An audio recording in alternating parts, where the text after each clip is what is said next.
बिस्मिल्लाहिर्रहमानिर्रहीम अस्सलाम वालेकुम। आप इजी वीज़ा यूट्यूब चैनल देख रहे हैं और आज जिस अपडेट की हम बात करने जा रहे हैं वो डेनमार्क है।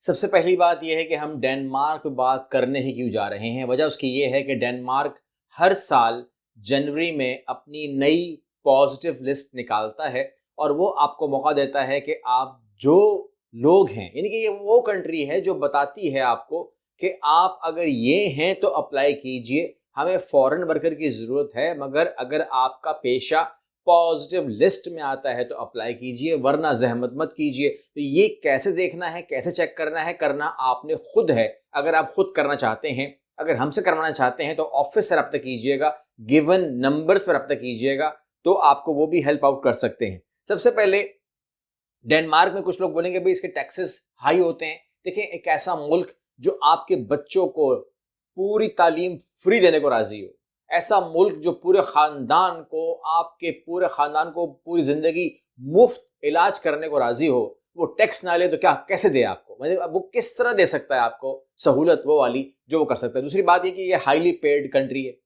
इतनी मोटी सैलरी देता है। अगर उसमें से अगर वो टैक्स काटता है तो आप उसका एंड रिजल्ट देखें, आपको समझ में आ जाएगा कि ये फायदे का सौदा है कि नहीं है। एक बात तो ये हो गई। अच्छा, दूसरी बात ये हो गई कि मैंने आपसे कहा कि पॉजिटिव लिस्ट बहुत जरूरी है, उसके बाद कॉस्टिंग सामने आई जाती है। कॉस्टिंग समझ जाइएगा, तकरीबन तकरीबन वीजा की ही कॉस्ट 1.5 लाख रुपए पाकिस्तानी बन जाती है। ये तकरीबन जो डेनमार्क क्रॉन्स हैं ये तकरीबन 3,700 बनते हैं। इसके अलावा बायोमेट्रिक के भी पैसे लगेंगे 500 डेनमार्क क्रॉन्स। इसके अलावा जो मेडिकल है और आपका हेल्थ टेस्ट है वो भी 1000 से 1500 तक हो जाएगा। इसके अलावा पुलिस क्लियरेंस है, यानी कि तकरीबन तकरीबन पाकिस्तानी को 3 लाख रुपए आपके यही खर्च हो जाएंगे, टिकट के अलावा, बाकी खर्चों के अलावा, प्रोसेसिंग के अलावा। तो ये खर्चा आपका इल्म में होना चाहिए कि तमाम चीजें इस तरीके स्टेप बाय स्टेप होती है। जब आप लीगल काम करेंगे तो ये कॉस्ट इस तरह ब्रेकअप में होती है, ठीक है ना। तो अगर आप जो आप दूसरी तरीके से करते हैं वो कोई तरीका यहाँ पर चलेगा नहीं, क्योंकि यहाँ पर उन्होंने साफ साफ लिखा हुआ है कि अगर कोई आपसे वादा कर रहा है, कोई आपसे कसम खा रहा है, कोई आपके सामने इस तरह की बात कर रहा है, हल्फिया बात कर रहा है, तो आपने खुद बचना है उस इंसान से, क्योंकि वो हमारे बिहाफ पे कैसे कसम खा सकता है। पॉजिटिव लिस्ट हमारी है, उसकी तो नहीं।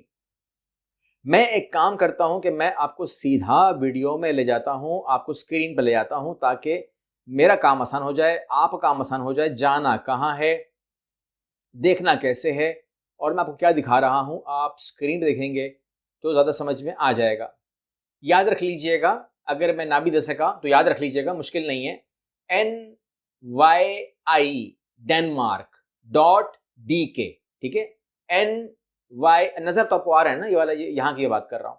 NYI डेनमार्क .dk खोलेंगे, आपके सामने यहाँ पर पॉजिटिव लिस्ट आ जाएगी। जब पॉजिटिव लिस्ट आ जाए तो यहाँ पर आपके पास दो चीजें आएंगी कि आपने फैसला करना है, आपने देखना है कि आप कहते हैं कि choose between the positive list for people with higher education and skill worker. अब ये आपको पता है अपने बारे में, मैं हमेशा कहता हूँ ब्यूटी जर्नल होती है, आपको देखना ये कि, और दूसरी बात है कि अगर आप मुझे कमेंट कर देंगे ना कि मैं प्लम्बर हूँ, जरा चेक करना मेरा क्या सूरत हाल है, और कुछ कहते हैं कि जी सर व्हाट अबाउट मी, तो मुझे ज्यादा पता है मैं कैसे यहाँ पे आऊंगा, आप मुझे क्या पता चलेगा।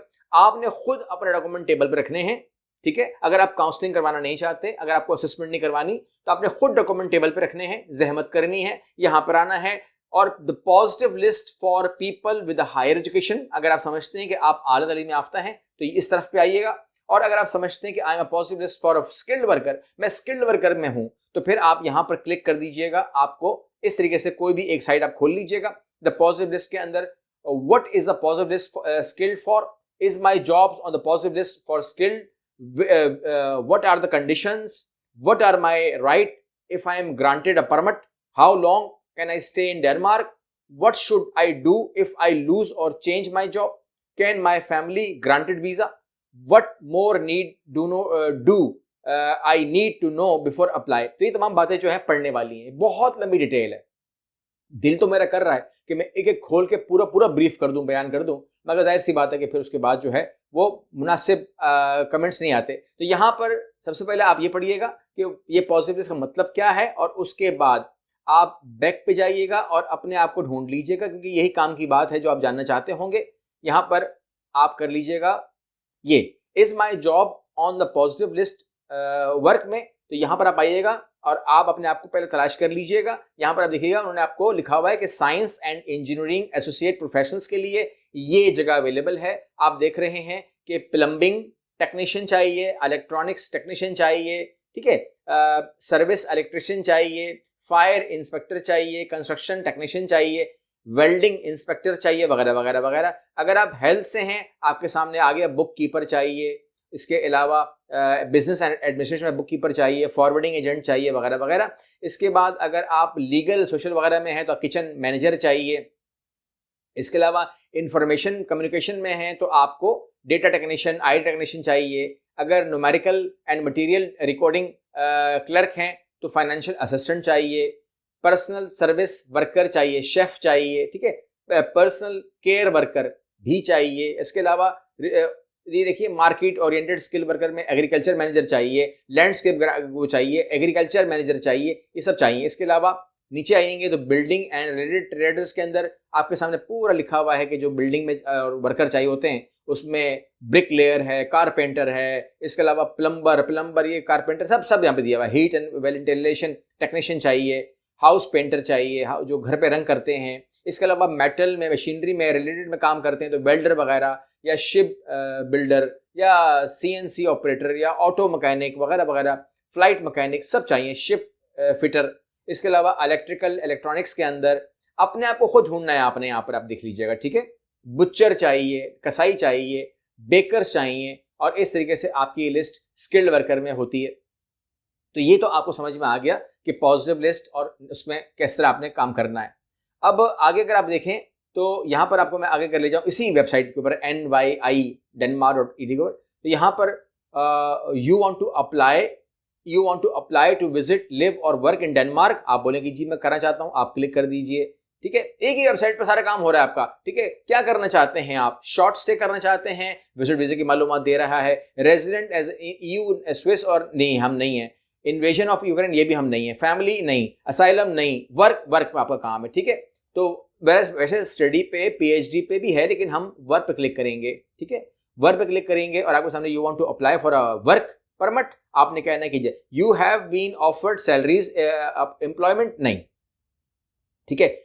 Will you be working as a researcher, नहीं, क्योंकि मैं स्किल वर्कर को उठाया हुआ है इसलिए मैं बात कर रहा हूं। तो यहाँ पे स्टार्टअप डेनमार्क भी है, सर्टिफिकेशन अथॉराइजेशन, मतलब फॉर एग्जांपल वो लोग जो स्टार्टअप डेनमार्क करना चाहते हैं वो यहाँ पे क्लिक कर सकते हैं। यहाँ पे क्लिक करेंगे तो आपके सामने स्टार्टअप डेनमार्क का काम आ जाएगा। एक नॉर्मल प्रोसेसिंग टाइम 1 महीने का है, 3000 ड्विच अमाउंट इसकी आएगी डेनमार्क क्रॉन्स।